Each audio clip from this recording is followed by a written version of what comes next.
Now, these weather events are not only affecting us humans, but they are affecting animals too. Flooding damage at the SPCA of Polk County is forcing everything from cats to puppies to be relocated.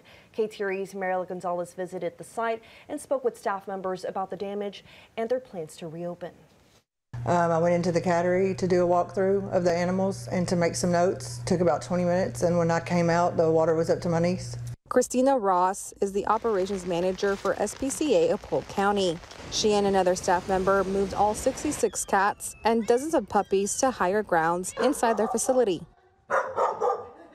You can tell that they're uptight and they're nervous just because they don't understand what's going on. Ross says the overflow of the creek also created 2 sinkholes at their dog park, making it inaccessible.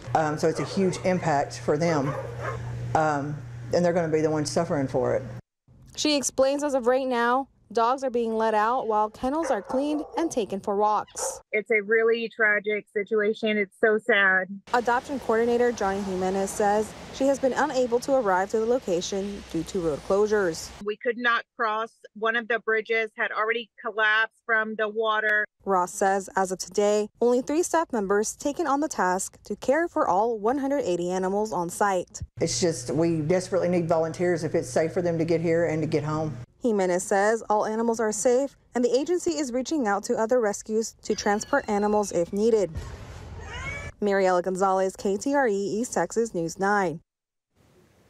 Now, the SPCA of Polk County is asking for your help tonight. They are needing volunteers tomorrow morning for cleanup and dog walkers starting at 8 a.m. at their main facility. They plan to resume regular business hours Tuesday morning.